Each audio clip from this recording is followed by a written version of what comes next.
La historia, a semejanza de los idiomas, debe principiarse a aprender por la contemporánea, para ir remontando por grados hasta llegar a los tiempos oscuros de la fábula. Simón Bolívar.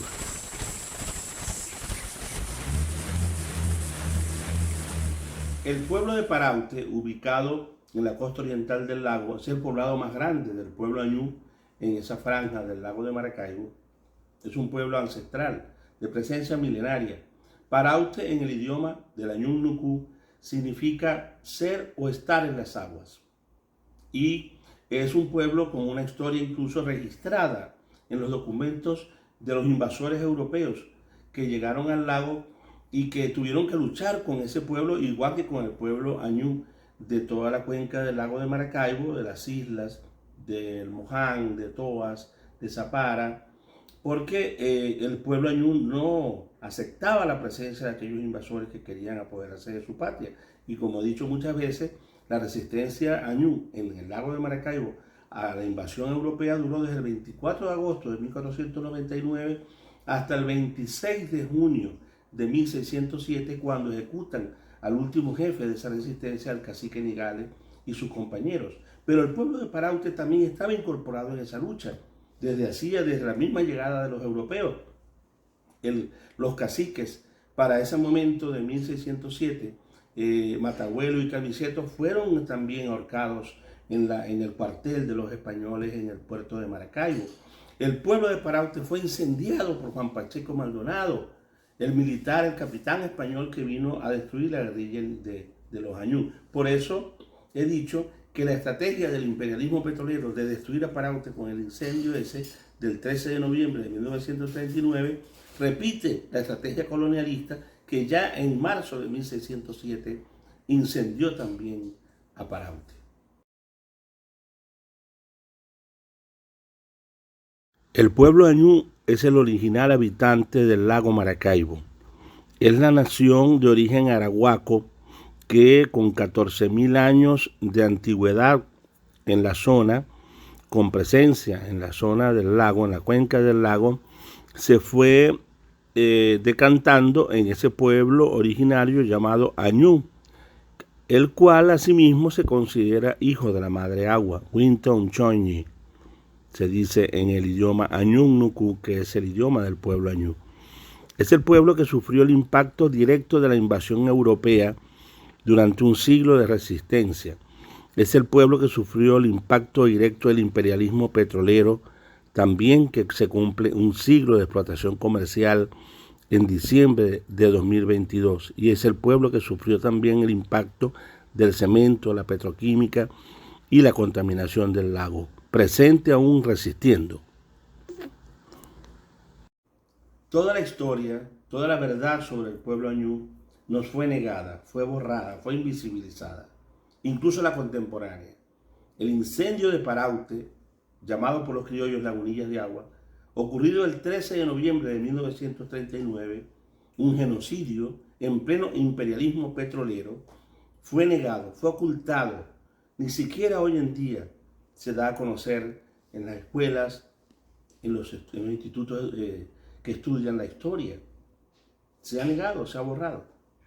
Solo un pequeño foco de resistencia en Lagunillas, el movimiento cultural Paraute, mantuvo esa lucha, y algunos que hemos estado de manera utópica, de manera solitaria, tras la búsqueda de esta verdad de nuestras raíces, de los originarios maracaiberos, de los añú. Y en Lagunillas se intentó exterminar a través de un incendio al último pueblo más grande, más significativo de los añú en la costa oriental del lago, Paraute.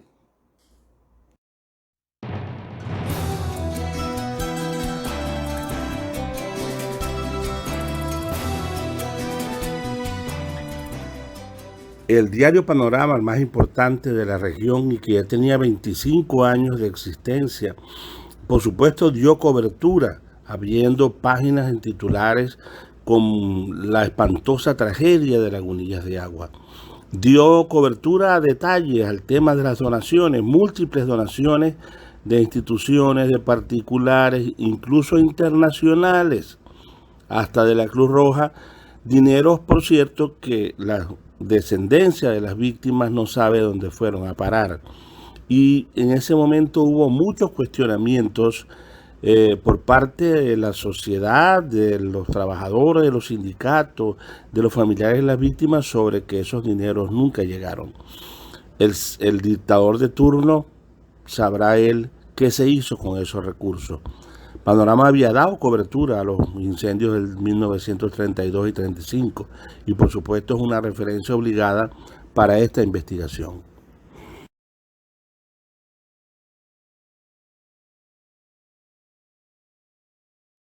Ya parece estar de un todo comprobado que la tragedia de Lagunillas no tuvo la magnitud que al principio se había creído, especialmente lo que respecta a la pérdida de vidas, que según las primeras noticias ascendía a la tremenda suma de 800 víctimas, cuando resulta que lo más probable es que los muertos no lleguen a 50 y entre los heridos no los hay de gravedad.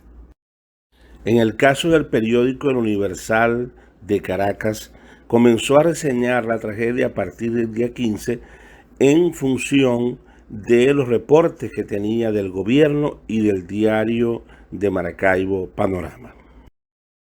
Luego, desde el 16 al 18 de noviembre, enviaron como corresponsal estrella a Enrique Bernardo Núñez, cuyas notas de prensa debemos leer entre líneas, por cuanto difieren de la pauta editorial del Universal en aspectos fundamentales. El escritor Enrique Bernardo Núñez, en calidad de corresponsal, a su vez hace referencia enfática a la presencia dentro de la Comisión de Ministros enviada por López Contreras del escritor, reconocido escritor, el autor de cuentos grotescos y de un venezolano de la decadencia, José Rafael Pocaterra, cuando se comprometió ante el sindicato de trabajadores diciéndoles: se les hará justicia, ciudadanos. A 82 años de aquella tragedia, de aquel genocidio, etnocidio y memoricidio, nunca se cumplió la justicia anunciada por Pocaterra. Marcelino Hernández, héroe anónimo. La noche trágica del 13 de noviembre debe convertirse en un simbolismo para los maestros venezolanos. Allí en las aguas negras del lago legendario, un hombre más escribió su nombre. Un maestro de primeras letras encontró la muerte, quizá en medio de un acto sublime de heroísmo. Marcelino Hernández, el maestro de una escuela primaria, halló la muerte y no queremos pensar que fuera de otra manera sino en un acto de heroísmo. Cerramos los ojos y lo vemos queriendo ganar la orilla, llevando en sus brazos de apóstol y de mártir uno de aquellos niños de escuelita primaria. Marcelino Hernández no huyó del incendio. Él, erguido dentro de aquella dantesca catástrofe, se fue al fondo del lago incendiado y su última visión fue la miseria de un pueblo.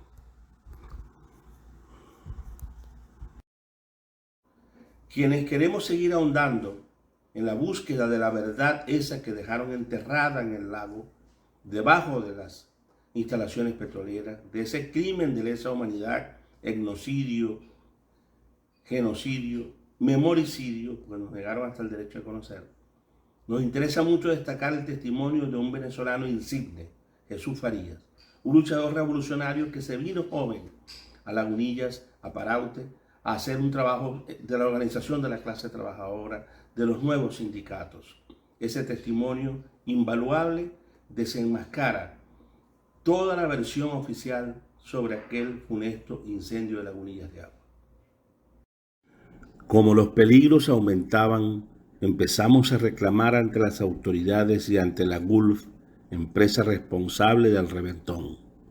Sin embargo, nada se hizo para evitar el incendio que se veía como algo inevitable si no cerraban la válvula del oleoducto roto.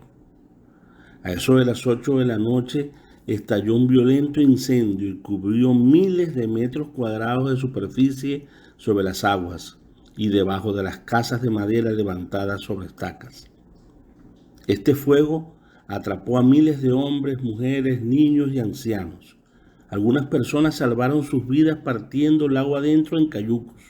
Otros cruzaron el fuego por la planchada, pero esta quedó cortada a los pocos minutos. Como el pueblo estaba atrapado entre los muelles de la Gulf y la BOC, los marinos de turno allí anclados acercaron sus lanchas y salvaron mucha gente. Pero los que vivían en el centro casi todos murieron quemados o ahogados. Cuando estalló el incendio, yo daba mis clases de primeras letras a pocos metros de la orilla. 3 de mis alumnos corrieron a salvar sus pertenencias, pero los 3 desaparecieron. Eran obreros jóvenes, poderosos, buenos nadadores, y sin embargo perecieron. ¿Qué se podría esperar para las infelices madres cargadas de niños pequeños? Se había creado una situación caótica y el sindicato se convirtió en el centro de actividad para socorrer a los damnificados. Trabajamos día y noche sin tomar aliento, en especial los comunistas. El fondo de la desgracia fue que la Menegrande tenía interés en perforar donde estaba el pueblo, pues las consideraba parte de sus concesiones. Además, el pueblo estaba sobre un enorme depósito de petróleo a poca profundidad y a pocos metros de distancia del campo central de la empresa. Para la Menegrande no tenía sentido esperar más tiempo para extraer el petróleo, por lo que se resolvió prenderle fuego a todo un pueblo y quemar vivos a millares de personas que allí vivían desde siempre y otros llegados recientemente. El gobierno le echó tierra al monstruoso crimen. Era evidente que había funcionado el soborno en todos los niveles. Sobre los comunistas se mantenía una presión constante para que no dijéramos nada más sobre el crimen sin nombre. El diario comunista La Tarde decuplicó su circulación debido a su valiente actitud. Solo en Lagunillas vendíamos 10.000 ejemplares, lo cual indujo al gobernador Maldonado a cerrarlo. Después del incendio, se hizo un censo de los sobrevivientes, quienes recibieron unas casitas en Ciudad Ojeda, entre comillas, donde hoy viven docenas de miles que no conocen el origen de este lugar. Las décimas populares decían que la Menegrande pretendió apagar el incendio con una manguera que en lugar de agua lanzaba chorros de gasolina. El 6 de diciembre de ese fatídico 1939, en las páginas de Panorama apareció el informe sobre la empresa que distribuía las lámparas en el estado Zulia, negando que esta fuera la fuente o la causa del incendio de Paraute de Lagunillas de Agua del 13 de noviembre anterior. Este es un dato muy importante y al cual la llamada opinión pública, el Estado, el establishment, el gobierno, los medios, las empresas no tomaron en cuenta. Se impuso la crónica machista patriarcal. Este es el relato que el sistema impuso. Entrada ya la noche de ese desgraciado día, el 13 de noviembre, una prostituta caraqueña, Alicia Mendoza, propietaria del bar Caracas, intentó encender una lámpara a combustión de gas para iluminar el negocio y al hacerlo, el fuego abrazó las manos de la mujer, quien herida lanzó el artefacto por una de las ventanas, dando origen a un gran incendio que se extendió con gran celeridad hasta quemar en muy poco tiempo todo el grupo de viviendas que se extendían sobre la planchada hacia la tierra. La comisión del gobierno nunca se interesó en esclarecer ciertamente lo que había ocurrido.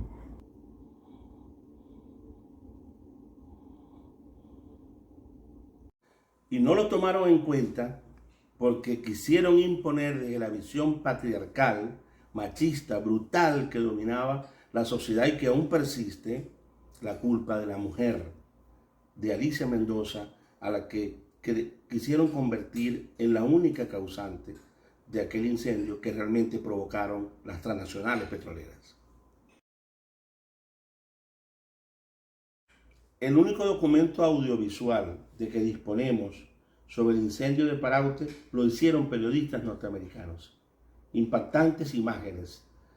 En la búsqueda de la verdad, de la veracidad, de la ética periodista, quedó este testimonio que ustedes van a ver a continuación, impactante, que echa por tierra el discurso justificador y hasta negador en que después incurrieron los medios venezolanos en complicidad con el gobierno de Eleazar López Contreras y las transnacionales petroleras.